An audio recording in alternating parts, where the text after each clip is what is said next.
तो hey guys, welcome to my YouTube channel Diya's creators पर आपका स्वागत है। आज हम हॉरर स्टोरी नंबर 3 के बारे में जानने वाले हैं, जिसका नाम कुलधरा गांव है।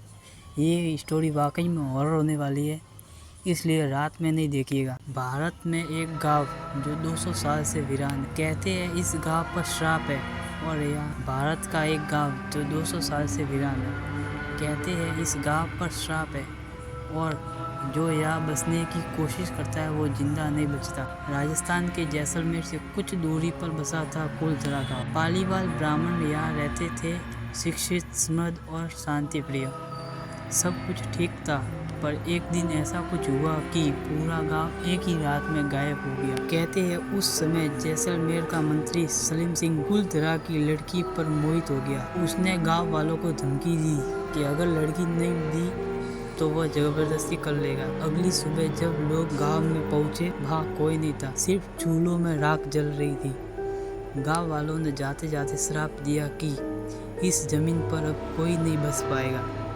आज तक कई बार यहाँ लोग बसने गए, पर हर बार कोई ना कोई हादसा हुआ, वो सब छोड़ गए। रात में यहाँ से अजीब आवाज़ें आती है, साए दिखते हैं और अचानक ठंडी हवाएं चलती है। कई पैरानॉर्मल इन्वेस्टिगेटर ने यहाँ डरावने अनुभव किए। लोग कहते हैं यहाँ कुछ ऐसा है जो हमें दिखता नहीं है पर मौजूद है। अभी आप ये कहानी की छोटी सी वीडियो देखिए।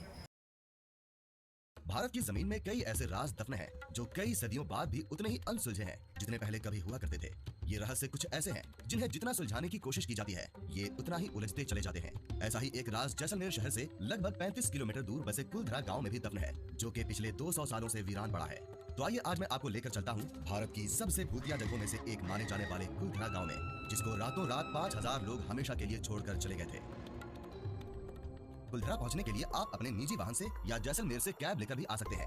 बताया जाता है कि कई 100 सालों पहले पालीवाल ब्राह्मण समाज के लोग जैसलमेर में बस गए थे और फिर उन्होंने सरस्वती नदी के किनारे इस कुलधरा गांव को बसाया था। एक ब्राह्मण प्रधान ने सबसे पहले इस जगह पर अपना घर बनाया था और साथ में एक तालाब भी खोदा था, जिसका नाम उसने उधनसर रखा था।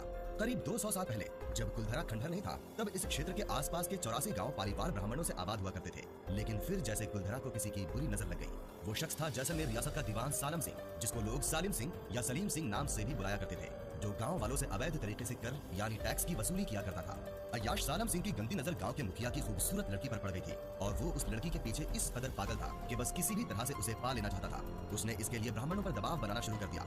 हद तो तब हो गई कि जब सत्ता के मद में चूर उस दीवान ने लड़की के घर संदेश भिजवाया कि अगर अगले पूर्णमासी तक उसे लड़की नहीं मिली तो वो लड़की को उठा ले जाएगा और गाँव में कत्लेआम मचा देगा।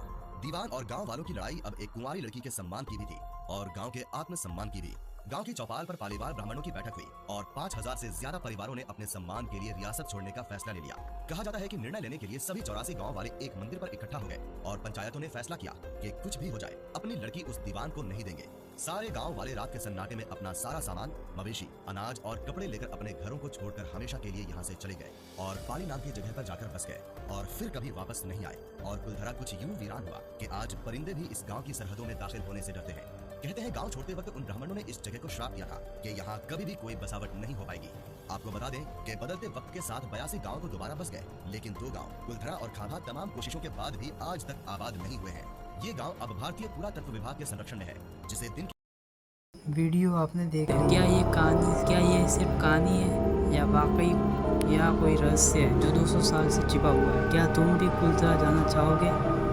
अपना विचार नीचे कमेंट करो और चैनल को सब्सक्राइब करना मत भूलो। तो आज की कहानी अच्छी लगी हो तो चैनल को सब्सक्राइब कीजिएगा और लाइक कीजिएगा और तमाम दोस्तों को शेयर कीजिएगा। तो मिलते हैं अगली कहानी में।